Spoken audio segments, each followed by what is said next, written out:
Dale dancer. He's another tiny dancer. The thing that bothers me is that no one ever explains the simple history. And I'm going to give you a little a spoken word history from like 1990. It doesn't take very long because when it comes to what this really was about, and I'm pretty sure we can both agree that there's a lot of North Sea Nexus stuff that's in here. What are the British banking connections? What are the real drug flows? All of that's going to be interesting. The Smartmatic software, Dominion voting machines, and yes, the oil. And the president I don't know why he could do it. He could just explain how they stole our oil. But instead, he just says this. We're going to run the country until such time as we can do a safe, proper, and judicious transitions. We're going to have our very large United States oil companies, the biggest anywhere in the world, go in, spend billions of dollars, fix the badly broken infrastructure, the oil infrastructure, and start making money for the country. We built Venezuela oil industry with American talent, drive, and skill, and the socialist regime stole it from us during those previous administrations, and they stole it through force. This constituted one of the largest thefts of American property in the history of our country. Absolutely true. But no one explains it. Rubio doesn't explain it. Hegseth can't explain it. He's just going, F around and find out. MRFers, yeah. Okay. We like that. They got all the ladies all, he's a tough guy. The news media won't tell you, of course. So let me just give a quick, brief rundown. Interject if you hear I said anything wrong. But I think because this goes back to 1976. But if we stay in 1990. Actually, it goes way back. It's a 45, 47 or something. It goes way back. But in 1990, U.S. oil companies, Chevron, ConocoPhillips, and ExxonMobil, they decided we're going to invest in production of this. I've seen video, this really thick tar-like oil, it's just goo, man. It's classic Brent. It's goo.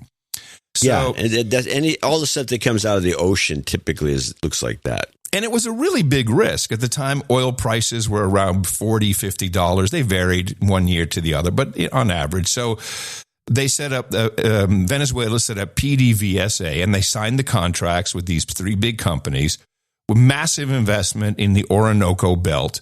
And the deal was pretty simple. Venezuela has 100% ownership over the oil, but we do a 60-40 split. So American companies get 60% and Venezuela gets 40%.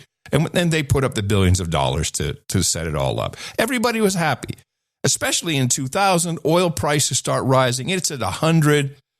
And then Chavez, the predecessor to Maduro, he declares the Bolivarian Revolution. And hey, everybody, we're super socialists now. We're going to give you everything for free. Sound like Mandami. It's going to be fantastic. It's groovy. 2001, they implemented new laws, and PDVSA is now control of operations. They kicked out the U.S. management. In 2002, this is the Venezuelan Petroleum Company. The employees actually protested and went on strike. They said, you can't do this. Companies that refused, there was only one really, I think Chevron, had all their assets frozen. Everything was taken over. And then oil revenues collapsed by 75% because no one knew how to operate this stuff. Chavez broke. Classic. Even better, Chavez broke the strike, fired 18,000 engineers and rig workers, and he changed the split 70% for us, 30%, like around a little, some say a little less, like 28%, but around 30% for the U.S. companies. But we're also doubling the royalties, so you got to pay us 30% royalties, and there's a 50% tax rate on everything you make. So they were losing money. 2007, Chavez seizes all the oil assets. These companies could only file lawsuits, and they went to international courts, and they eventually won after 5 years, but they got about $1 billion each. So it was no good. Everyone lost their shirts on it. And then the PDVSA oil company becomes bloated, mismanaged, rife with corruption. Production has now fallen to less than 25%. 2013, Chavez dies. In comes Maduro, a literal bus driver who had worked his way through the system. And because he was Chavez's handpick. Yeah, but the guy was a bus driver. Yeah. So these social programs, they're not doing so well with this lower revenue. So they start printing money. Ultimately, this number over time was mind-blowing to me. 1.3 million% inflation of the bolivar. So Maduro, of course, be like, well, I got to diversify. Let's get some drug money in there. Now, in 2002, and so the price, it's bad news for Maduro because oil just went down in the tank when he came in. It was like a perfect storm. 2002, ExxonMobil scores big in Guyana right next door. No one's mentioning this really. 2023, Maduro says Essequibo region, that's actually ours, and moves troops to the border. And in 2025, just as Trump gets in, he's ratcheting up the heat. He's like, we're taking over. This is Venezuelan territory. And, and so we didn't really cover much of this, but it was happening. And so, of course, Trump's like, no, you already stole the first batch. You're not going to steal anymore. And that's really what it is, because we need it. I think, isn't diesel made from this stuff? Is this the kind of stuff you make diesel out of? No, you can make diesel from anything. But is it cheaper to make it from this? Not really. It's a tough product. You need special refining to work this stuff. You have to, for one thing, you need cracking. Cracking?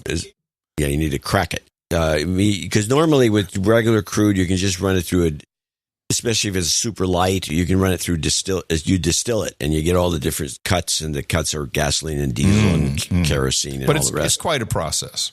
To get the heavy duty stuff busted up so you can distill it, you don't distill it heavy. You run it through a cracker, which is a big giant it's catalytic. It's usually catalytic cracking, and you run the stuff through platinum and a bunch of other things in it. And it busts it up into a liquid that's a little more refinable. Okay. And that's the expensive part. So, meanwhile... Not that anyone cares, but that's pretty much it. Meanwhile, what's been happening is China and Russia, they're all getting oil from there. They're all making... It was hilarious to see the Chinese delegation just hours before they capture Maduro. Yeah. And the Chinese are like, all right, we're out of here. We got nothing to do with this.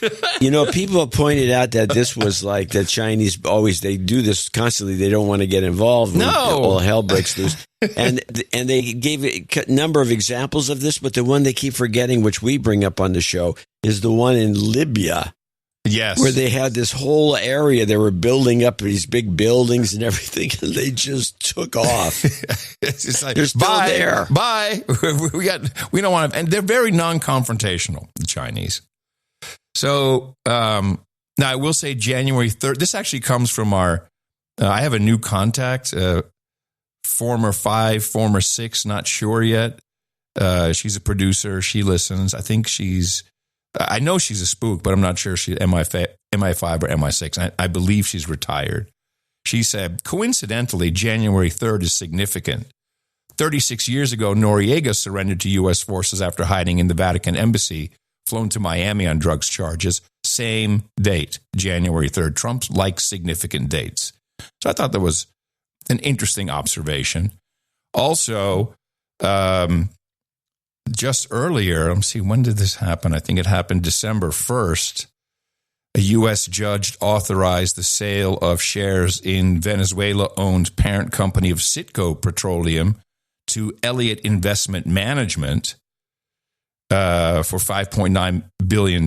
This is, what's the guy's name? He's a big Trump donor. Who's I forget his name now. When was this?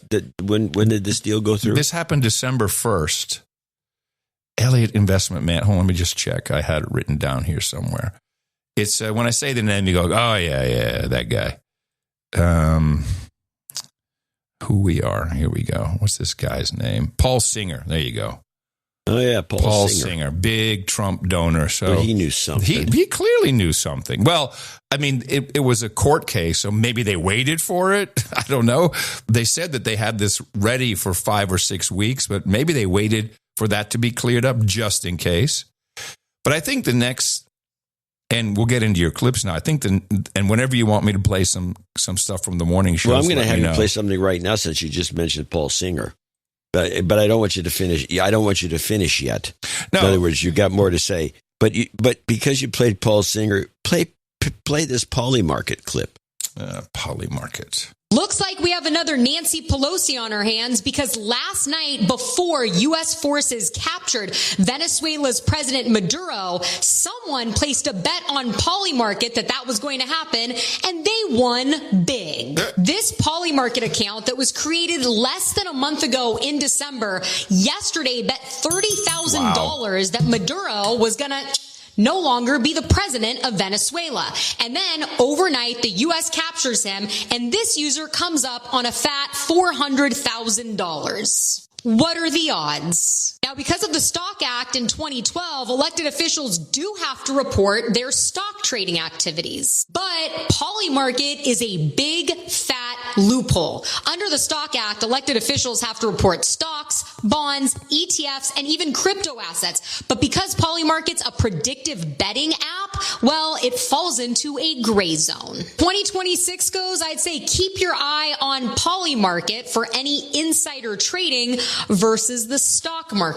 Who do you think made this bet?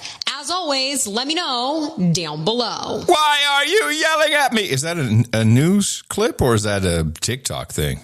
It was it was on Twitter. But it was this girl follows this stuff and yeah, it was a prop bet. Well, I think we need to pay attention to Trump's dates. That goes back to our MI6 lady. January 3rd. Trump likes special dates. Yes. By the way, I like that. Maybe it was her. Maybe it was her. I don't know.